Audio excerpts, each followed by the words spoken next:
Alright, a look at some governors here. Two of these governors are HMV, and one of them is a late 20s Victor. Now, I've mentioned before some HMV governors experimented with pot metal. That would be this one. See the die-cast metal body there? Pot metal, in other words. This one's actually not in bad shape. I have seen some that have swollen and cracked and seized on the shaft, so they're no longer moving. This has to have freedom of movement to do this. Oh, I can't do it one-handed. Let's see if I can see that. See how it moves? Let's see, your weights expand. That's your governor in action right there. If it can't do that, it's useless. It's stuck at one speed, and you know, that's the end of it. You can see that these springs are held on with a clip, not with a screw, and that the weights are riveted on there. They're made to be replaced as an assembly, each spring with a weight. Why they did it that way, I really don't know. Probably a cost-cutting measure of some form, or to speed up production. But unfortunately, when it comes to repair, many years later, we're stuck having to replace everything. With, well, I don't know, with something like this, you'd be in trouble. Because a Victor governor spring will not fit this. Same weight. But Victor never used this style of governor, so you are stuck trying to find one of these with a good spring on it to replace it. Now, I like to replace springs in threes, not just one. This way they all have the same strength, but if you are stuck with used parts, you would have to use one used spring if you could find one, or an entire governor body. This shaft comes out of the governor body by simply loosening this screw, and it's supposed to slide right out. It does. And you just replace the body itself. Avoid having to replace the shaft. That's not good. Now, these machines are 70, 80, 90, 100, 120 years old, whatever. Those gears have been meshed together for a very long time. And when you change a gear, you could change the sound of the motor. A quiet motor might become loud. A loud motor might become quiet. You never know. It's a risk. So you really don't want to do that unless it's 100% absolutely necessary, like you have no governor at all, then you don't have a choice. But you just want to replace the body assembly with the weights, not the whole shaft. Just use your old shaft. That's what I would do in the event I needed one of these and simply was unable to find one. And I don't imagine how I would find one, except maybe if I got lucky on eBay or I had some spare motors. This one is from a spare motor. And this is a usable one. So I could actually reuse this. I would try to avoid it because you can see it interchanges. It interchanges with this one. A little bit thicker on the brass because this is a Victor and it's from an older machine. But you just adjust that by either you can shorten your friction leather, or if you have enough travel in the speed control, you can do it that way. But this body assembly would fit onto this shaft, no problem. Or you could use the whole shaft. They're the same size, go right on. Now, this being a late 20s Victor motor this came off of, this also has a riveted weight. It's riveted to the spring. Even though it is screwed on to the brass body, it is riveted to the spring. I guess that's something that Victor started doing after seeing HMV do it, or vice versa. I really don't know. But this one, at least springs are available. For this one, new replacement springs are not available that I'm aware of. This one they are. All the part sellers have springs for these. They come in packages of 3. They're like $6, whatever they are. And they are 3-hole springs, which means you would have to replace the weights. On a governor like this, you would have to replace the weights also, but they are also available, along with the screw kits and the little washers that should be on there. This one, you can't use one of those spring kits, but this one you could.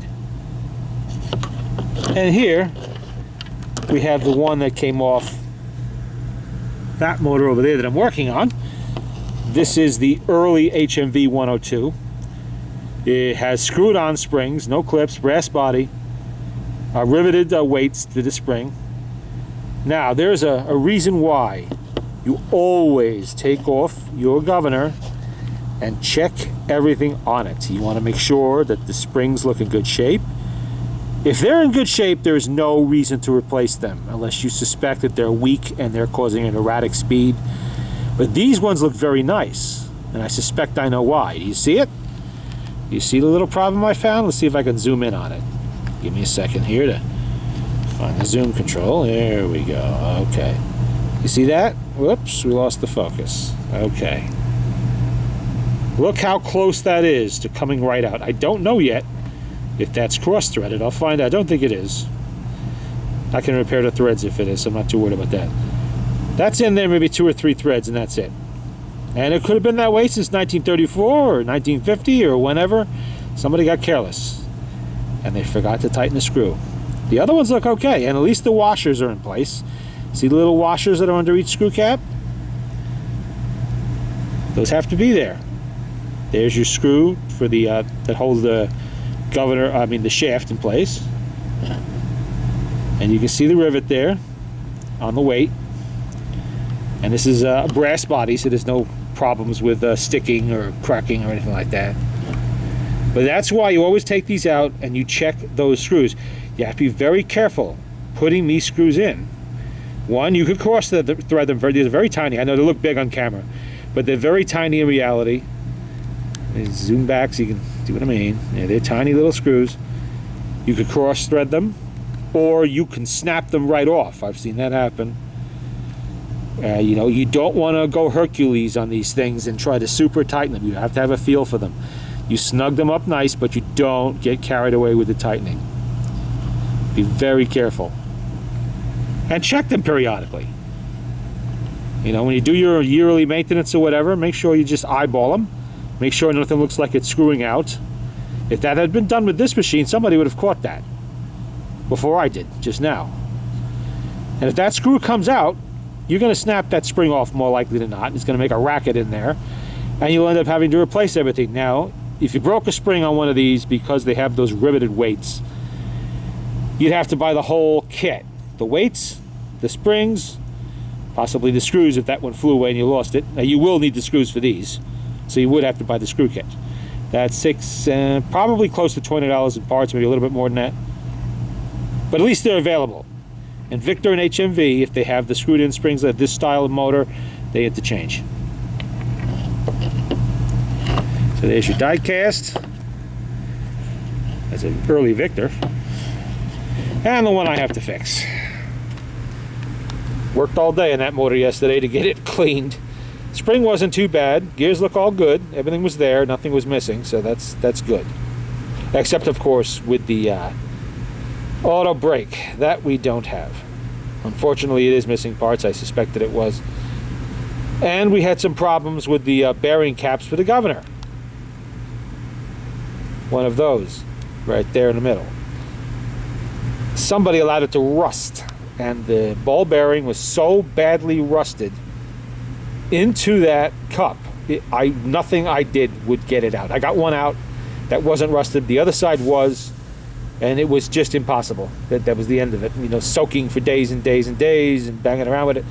So finally I just went to the parts motor, pulled another cap out, and luckily they all interchange. Even the Victor's interchange, way back into the teens even, they're all the same.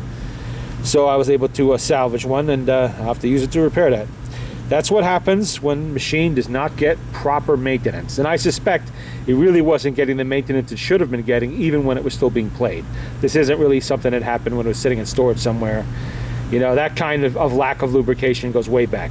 Normally what sticks those bearings in those cups is dried grease and oil. That was not present here. It was active rust. So we have to take care of that too. But the project continues. And this is the early 101 and 102 with all the steamship stickers on it.